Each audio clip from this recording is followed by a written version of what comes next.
Oh, hey there. So welcome to yet another season, not just a whole nother episode, but a whole nother season of John Works Too Much. Now, in this season, we're going to take this raw land that you see and we're going to build a house and a shop. So how exciting is that? We put in an offer on this land for a friend of mine, and we got the offer. They accepted it. And of course, everything's stupid expensive right now, but it's still cheaper than it will be next year. So we are going to close on this next week. And then we're going to start doing dirt work as soon as we're done with Mike Norris's house. And we're going to start doing dirt work, and then we're going to start building this house. And I'm so very excited. So right now, it doesn't look like much. Take a quick pan around here, Trevor. Let's take a look. Looks pretty rugged. Yeah, go all the way around there. But soon and very soon, you'll be like, what manner of sorcery is this that you've done? Trevor, you have anything on your heart? Are you excited? I'm very excited. Yeah? Like on a scale of 1 to 10? 11. That's not bad. Yeah, I was hoping for about a 3, but 11's way better. Yeah. I'm pretty excited. Yeah. Grow the family. So. Yeah, for sure. So a lot of people talk to me about this.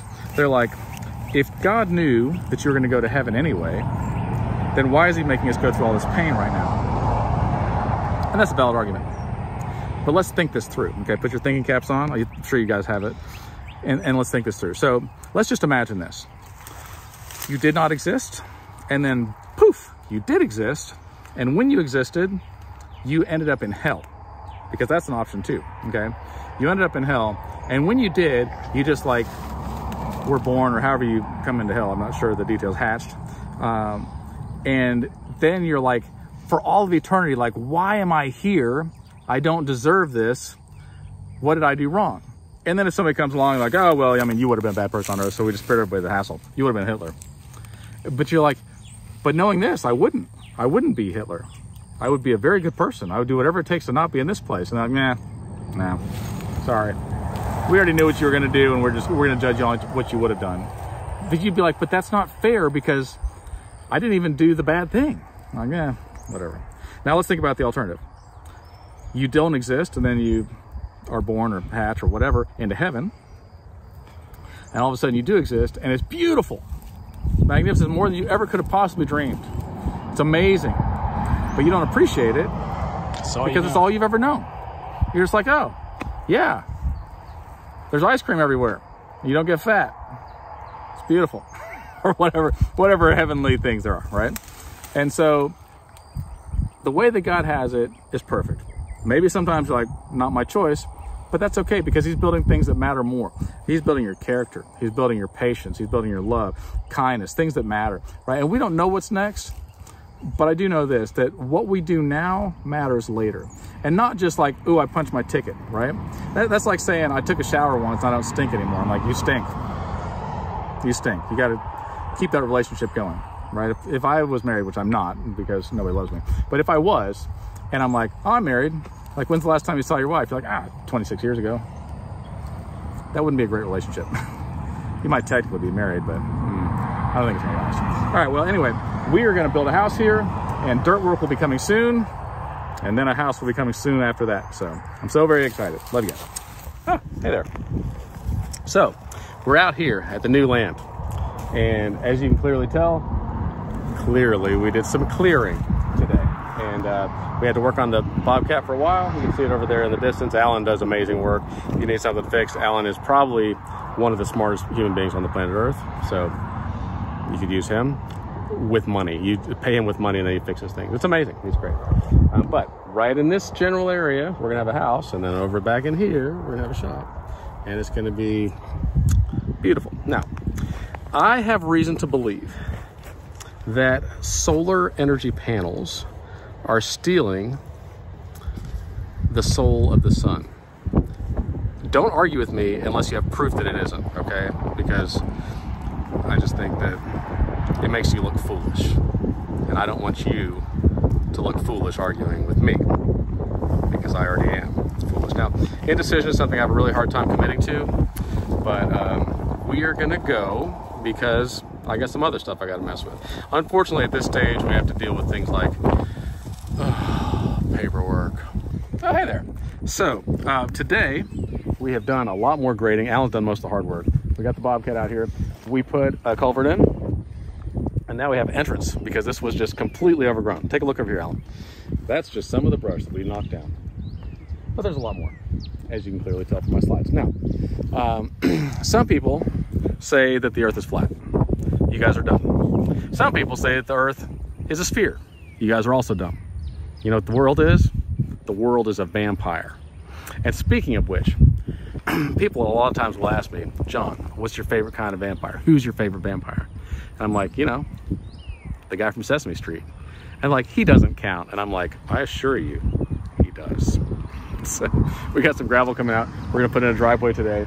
It's on its way now. So you're gonna see the difference here in a minute of like, wow, they put gravel down and now you can drive even easier and better. We saw a snake earlier, but we let him live. He's not in snake heaven yet. Eventually he'll get there, but not by my hand, not today, unless he crosses the line. Oh, hey there. So it's been about 28 minutes and we put gravel in for a driveway. You see this? It's like magic, only science and magic and math and Alan, a lot of Alan. See him over there? He does amazing stuff. Like he's about to throw this thing. I can predict the future. Sometimes the past, mostly the past, but sometimes the future. So right over here, we're gonna put a house, and then over there, we're gonna put a shop. It's gonna be truly amazing. Now, on my last video, I talked about my favorite vampire and, you know, the count from Sesame Street. But then, speaking of Sesame Street, so there's that blue guy, right? And I'm like, why are you always eating cookies? And then he said, and I quote, because without cookies, I'm just a monster. And I was like, oh, Cookie Monster. That's so sweet. All right, so here's my question for you guys. And this is very serious. And I know that sometimes I kid around with you guys, but this is so very serious. Those of you that wear or that drive motorcycles and you don't wear motorcycle helmets, when you get home at night and you're brushing your teeth and you swish stuff in your mouth, do a bunch of bug guts come out of your teeth? I'm just wondering because like it feels like if you're driving along, you get a bunch of bug guts in there. And the smaller ones, I'm like, that's fine. But like when it's like the big grasshoppers and maybe cockroaches and I don't know, moths and stuff like that, I feel like that doesn't taste as good as maybe like a butterfly would. Trevor, you got anything to say about this? June bugs suck. Yeah, June bug. And you know what? It's April and we've already got June bugs. I'm like, We got mayflies too. I'm like, y'all guys are not listening to your own name. You gotta pay more attention to your name, right? If I was called an April bug and I showed up in January, I'd get an F. I'm just throwing it out there, right? I know a lot of things, and that's one of the things I know. All right, so this bird over here is using foul language, and I think we gotta shut this thing down now. So we'll see you guys later. Oh, hey there. So, as you guys know, I get my teeth smashed out all the time because I'm an idiot and I need to get punched in the face a lot. And if people don't do it, then the universe does. And so I was like, man, I'm so tired of paying all this money for all these new teeth. So I'm gonna go down to Mexico and get some teeth. So I had this special order. I think they got the wrong one though. This is very heavy. I feel like my head's gonna be down low and it feels like it's not sized right for my mouth. So anyway, I'm gonna go back to the drawing board and see if I get a better tooth. I might have to spend some more money though. More money for less parts. Oh, hey there. So today we got a late start because I was working on other things, but we started to get some form boards up for concrete. And Jared Boone is behind the camera and he's amazing and knows everything about concrete. And I know literally probably, if it's a way to know negative about concrete, that's me. Like I just know, the whole time I'm just like, oh, so the concrete goes inside the forms. And he's like, yes, John, please get out of the way. It's embarrassing. Now, a lot of people think the chiropractors are not that funny, Jared, but they really crack me up. It's good to know, man. Yeah, no, I'm sorry. So this is something that really is on my heart. So I'm sure that probably a lot of you are going through things. And I know several of you personally that are going through things. And I want to remind you, because sometimes we forget things that are important. And then somebody reminds us and we're like, why didn't I think of that? And here's what it is. Jesus says, come to me, all you who are weary and heavy laden, right? And I will give you rest, because my burden is light and my yoke is easy. And I think a lot of times we're like, I'll carry all this my own self, you don't understand. And then we're suffering needlessly and we're carrying mountains we were meant to climb. It's nonsense. We don't need to do that, right? We need to give that burden to Jesus. He's like, look, I'm here. Let me make this burden lighter on you. Let me take this away from you. And I'm not just talking about heavy things like what we do, like hard rock and heavy metal. The other thing I'm talking about is we carry things like guilt and shame and things like that. And we need to forgive people and we need forgiveness. And when we come to him with that, then he says, let me take that burden off of you. And it feels like a mountain has been lifted off of your heart and you feel light again. So take the time and do that. If you need somebody to walk you through it, call me, especially in the middle of the night. That's why I love getting phone calls like that. All right, see you guys tomorrow. Bye. Oh, hey there. So, welcome to yet another episode of John Works Too Much. What we're doing right now is a simple job before we get started on building this other house because we're running into technical difficulties. We're going to take out this beautiful shower and this wonderful bathtub. Now take a look at this. This is one of these that the cat can come in here and water themselves like a little cat garden without having to turn on a faucet, which is pretty nice. And then it's air conditioned, right? So you could just get right in there in several different places, which is nice. So if you're into that sort of thing, we'd leave that in your house and work around it. But these people aren't. They don't like it so much, and so we're going to go ahead and put in new. Now also, you might notice that things like this happen. You get where your grout lines get underwhelming and they get cracked. Well, once the silicone or caulk or whatever is, there's a penetration in it, then water starts getting in there, you start getting the black stuff around there, and that's not good. So if it's your house, then if you can, seal it up. Once you see a crack, seal it up so it doesn't do that. So my question is, if you get in a car wreck, okay, and I'm not wishing this upon you, but if you get in a car wreck and then you get it fixed, is that an auto body experience? Oh, hey there. So sometimes you might be doing a remodel of the tub and it makes you hungry. And you might be thinking, is this stuff delicious? No. But is it nutritious? Also no. Definitely keep it out of your mouth and your nose if you can. It's not good for you. So this is what it looks like behind the tub. And you can tell that there's a leak in this valve, and that's why it keeps leaking, right? Because the valve is off, but it keeps dripping water out, right? So that doesn't mean that it wasn't the tub spout, it was inside this handle. So obviously we're gonna replace that anyway. We're gonna have our plumber come in and deal with that. And then you might be wondering, how does the tub stay in? Well, good question. The tub is held down by a tub shoe, like a tub drain, but that's destroyed. And then there's also the overflow, which is also pretty much destroyed. And then after that, then there's a layer of green rock or hardy or whatever that goes over that, and then tile, and that's what holds it in. Now, if it's a jetted tub, then you used to put grout underneath there to hold it down, but now you put spray foam. And the reason why is because a jetted tub moves and vibrates, and you don't want it to just move right off the thing. So you put that in there and it locks it in place. So that's important. Now, speaking of eating disgusting stuff, I think that a lot of times people feel like if something is gross or bland or tasteless or whatever, then that's got to be healthy. And so if you're going to have healthy stuff, then it's like a punishment, right? Like, ugh, I don't want to be fat and gross. I guess I'll eat this gross stuff. But that's not true. Healthy stuff can be delicious, right, Judah? Mm-hmm. Do you eat healthy stuff? Of course. Judah eats nothing but healthy stuff, and that's why he's the shape of a horse. Like a very strong, like a racehorse, like a purebred or something like that. My body looks exactly like a horse's body. Like a racehorse, but then with a human head. Just know that's the only human part of me. I wish that I could show you, but I think the camera will go into a spiritual realm. Yeah. We show what we can't do that. Right. Oh my gosh, I just grew a human hand. Uh-oh. That's this is the form that he takes when he's on film. But in real life, like a centaur. Yeah. Just a magical... We just can't show you guys. Creature. So then what we do to take the tub out is we're just going to put a bar back behind this and just lift it out, but it takes two of us to do that. So there's a ground line down here. We'll have to worry about that. And we'll get that out. We're going to go to the dump and get some stuff, and we'll put it all back together. So, yay. Oh. So just like I'm an extreme example of what a working man can do, oftentimes there's dirt underneath the tub, and you're like, what is that from? Why would they put dirt there? They didn't. Tiny little creatures called ants put them in there. And this is an extreme example of what ants can do underneath your tub. That's quite an ant pile. So we're gonna get rid of that. It's probably because of the water. They're attracted to water, so are termites, obviously. So yeah, we're gonna solve that problem and kill them with ant killer. That's it. Oh, hey there. So we got rid of the ant bed. It was about 4 buckets, so 20 gallons of dirt they pulled out. Obviously, there's a leak in this thing, which we haven't dealt with yet. But I exposed all this, so take a look down here, Judah. I got all this out, and it's very muddy, right? So if you can see right here, there's a big crack underneath there. So that's underwhelming, right? You can put your finger in there, which I don't recommend doing because that's where alligators are. But that crack has been draining water underneath the house, which is what attracted the ants, which made the ginormous ant pile under here. So we are going to fix this one, but thank God we looked underneath here because there's more to fix. So we'll have our plumber come out and deal with all that once we go to the dump. All right, love you guys. Oh, hey there.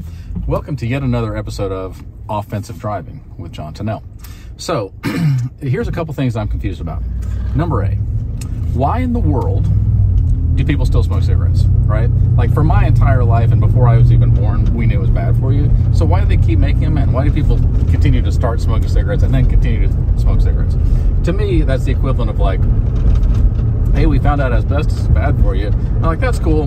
We're still gonna make an inhaler out of asbestos. And you're like, you're gonna do what? You're gonna make an inhaler out of asbestos? Yeah. But why? Like, I don't know. And you think about like, what are the benefits of smoking? None. So be healthy and have a banana, right? And then be smart with your banana. Don't be safe with it. Just start car wrecks and things like that. The car industry thanks me. They're gonna have an auto body experience. That's it. So you're probably wondering why I'm going so slow. I'm in a school zone, so I'm only down to 80 miles an hour. It's a little bit embarrassing. We've been talking a lot about auto body experiences today, but I want to bring up something that's very serious and dear to my heart. A friend of mine was kayaking out on the river. He was doing a camping trip, kind of like a retreat to move forward type of a thing. And a family of otters came out, and one of them got up into his kayak with him and he bit him. And 3 days later, when the moon was full, this is difficult for me to talk about. It's okay. I'm sure you've heard of Spider-Man or werewolves or things that have been bitten and then they turn into the things. Well, he had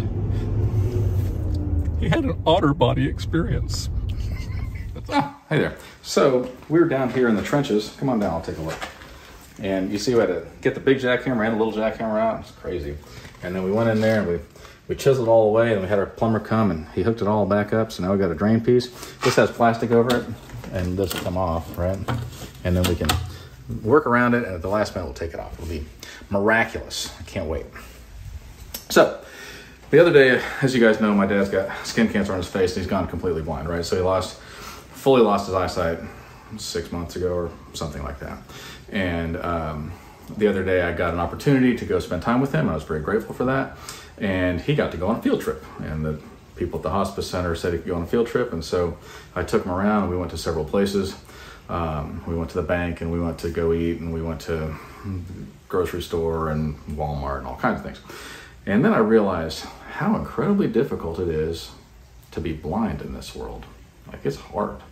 So of course I held his hands and faced him, and I just walked backwards and guided him. But every step of the way I'd have to be like, we're coming up on a little bump. We're coming up on some grass. We got to take a step down. He'd be really hesitant because he can't see anything. And then I'd be like, closer, closer, closer. Okay, it's a little bit down, and you're gonna feel it, and now you're there. And then now we're gonna take a step up, and take another step up, and just every step of the way was a bit of a challenge. We're gonna turn left here, and I'd steer him, and he was very, very brave. Like, had a great attitude throughout the whole thing. But Jude and I were talking at lunch, and he goes, that's probably how we are in this world, because we're spiritually blind and we can't see anything in front of us. And so God's guiding us. He's not giving us the full map. And we complain about that a lot. I wish I had the full map of my life so I could do it. You're like, buddy, you can't even get 2 steps in front of you without tripping. You need for me to guide you and hold your hand and get you through this. And doing that in real life kind of painted a picture of like, oh, yeah, God's being very patient with us. And he's taking us every little step of the way. Just take another little step, hold on. There's danger in your way. There's a car coming. I know you can't see it. It's very quiet. But it was a sweet time with my dad, and also a good lesson, I think, for all of us, that we are spiritually blind. We can't see in front of us, and God is being very kind and gentle to us and guiding us every step of the way, just piece by piece until we get home. So we're gonna get back to work. Oh, hey there. So we fixed all the plumbing underneath. We had our plumber do that. Got in our faucet, amazing. We put in a pan liner, put up green rock, porter pan, like magic. Now, I've noticed recently that people don't like holding hands. And a lot of times, especially like in public, and especially if you don't know them, they tend to frown upon that a lot. Like I will walk up and just start holding hands with somebody, and they're like, and I'm just thinking, what? Holding hands? It's not that big of a deal. And like, especially dudes, but really everybody. There's a lot of police that are called. None of that's true. Nobody calls the police on me. So, Judah, you're pretty awesome, right? Whatever. He says yes. Let me ask you a serious question, because I think about this a lot. All right. Would you be able to have perfect health and wealth, so you're living in luxury, not just affordable, but luxury and perfect health, like nothing wrong with you whatsoever, and very long life, but because you live like this, somebody that you know and love would be sick all the time, die an early death, and be in poverty. And you couldn't take your wealth and help them. You would just like, I have to live in wealth and watch them live in poverty. Would you be able to do that? Probably not. Why not? Because that would suck. What if it was somebody you loved? No. I feel like you're not thinking it through enough. I feel like anybody says yes to that, you're a horrible person. There. All right, we'll see you guys tomorrow. Take one down, throw it on the ground. 10,987,123,654,321 bottles of beer on the wall. Oh, that's embarrassing. So a lot of times people are like, John, this is so many tiles and so many spacers. How do you deal with it? Singing helps sometimes. Take a look. We're not done yet, but this is what we did this morning. It's been 28 minutes. It's a short morning. And we are about to do our part to end world hunger. Get the vaccine. It's so important. It could save lives. Or else. But it could. All right, we're gonna go to lunch. Oh, hey there. We are going to do an experiment because I get so many fact checks on what I say. And sometimes it's like, that's a bit of a stretch, but is it? Here we go with some fact check stuff. I want to see if I get checked on this. Grass is blue. Cows cannot blink. The moon isn't real. Asian people can't squint. What's some other stuff that's not true? Like clearly not true, Judah. Man. You can breathe underwater. People can breathe underwater. That should be, you should fact check that. I mean, that's not true. All right, what else? If you jump off a building. If you jump off a building, you'll be able to just float. Let's see. Let's see if I get a fact check on any of that stuff, which is clearly not true. Just as, you know, like a little experiment or whatever. All right. Oh, hey there. Now, I was shocked whenever we posted that last video, and it was just filled with things that were absolutely not true. We didn't get fact checked on any of it. I said some awfully stupid things. They could be harmful. Like if somebody believed that you could just jump off of a building and float, they could die. That's bad information. That's misinformation that should clearly be tagged. And I'm a little bit disappointed in the system because I really thought that they were checking all the facts, and it seems like they're only checking certain facts. Anyway, we got the tile laid. Take a look around here, Judah. Magical, right? Now it looks a little bit smudgy, but that's, don't think about that. That's just because I'm a dirty mess. We'll come back tomorrow and grout it. It's gonna be beautiful and fantastic. Now, I wanna talk to you guys about deliverance, okay? And I don't wanna talk to you about actual deliverance. I wanna talk to you about being as close to deliverance as possible and still screwing it up. People do that. Do you know that? People will be like, I'm almost delivered, and at the last possible second, turn back and you're like, why would you just follow through? Just finish the deliverance. Just be delivered from the bad thing. So is there any example in the Bible when somebody did that? Can you think of anything? Lot's wife. That's a good one. So Lot, in case you guys don't know, I'm going to speed through this. Sodom and Gomorrah were going to be destroyed. God sent his angels, said, hey, get you and your family out of here. I'm not kidding. Run. Don't look back. No matter what you do, no matter what you hear, don't look back. This city will be destroyed. And so they run, and fire is raining down from heaven, and it is being annihilated. But Lot's wife, who still longed for the city that she just left, turns around and is turned into a pillar of salt. She was literally on her way out. Everything's being destroyed behind her. The only instruction was, don't look back. That's an important thing for us too. Don't look back at the thing that had you trapped, that had you captive, that had you prisoner. Don't look back at that thing because it will get you. You know, there's still to this day a pillar of salt that looks like a woman looking back near the Dead Sea, and that's where Sodom was. And it's called Lot's wife, not just by Christians, by atheists, by Jews, literally everybody. That's Lot's wife to this day, because she was on her way out. You're like, you are so close to being delivered, but then turn back. Don't be that person. You're better than that. Oh, hey there. So we just got done grouting, and I didn't show you because it's boring, but let me show you what we did. Remember, day before yesterday, this was a tub filled with big ant bed. It had a leak, it had a broken pipe underneath it. It was pretty rusted through. And now, beautiful, beautiful shower. So we absolutely love it. Now, we are working on a TV show that's coming up. And I'm gonna go ahead and reveal one of the scenes that I thought was pretty interesting. So there's a scene of hell, and in hell, there's a bunch of people that are having to do the same meaningless task again and again and again and again. They would fill things with water, but it just immediately drains. They have to continue to fill it with water, and they're just stuck in this loop, right? Or they'll take rocks to one side, they take rocks to the other side, and they take rocks to one side, and it never ends. For eternity. They never come to an end. And I was like, oh, how depressing.